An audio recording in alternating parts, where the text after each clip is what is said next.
खबर बाजिला प्रशासन चेतिला न्यूज 7 ने खबर प्रसारण पर एक्शन मोड को आसी जगतसिंहपुर जिला प्रशासन बाली माफिया कड़ा एक्शन होईछि।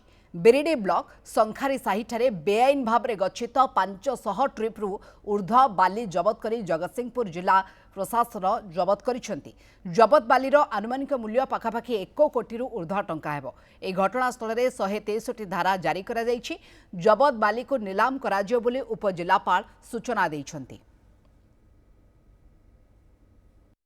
मैं विश्वस्त सूत्रु खबर पाइलु जे सेठी 500 ट्रिप्रु अधिक 500 हाइवार गाड़ी बाली सेठी स्टाक करा जाइछि एवं एटा गवर्नमेंट लैंड रे स्टाक करा जाइछि एवं सेटा कंप्लीटली इलीगल थिला। सेमानकर जो बाली लिफ्टिंग करूछन डिफरेंट सैराज सोर्स रु कोडी नाही नियम से माने सरकारी जगह रे जमा करिकरी ताको बिजनेस करिवे हला।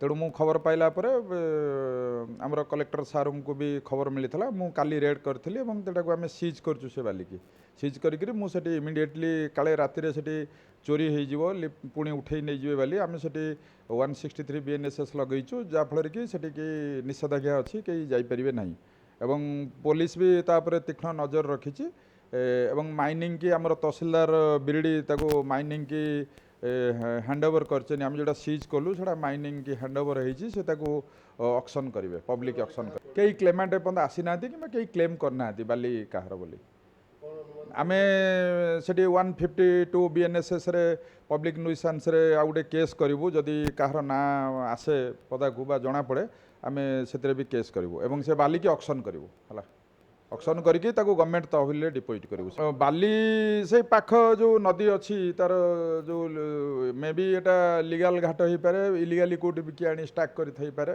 जना पड़ो डिटेल तो बाली गच्छित रखिबार नियम ना दैट टू पुणी गवर्नमेंट लैंड रे रखी बिजनेस करिवार नियम ना।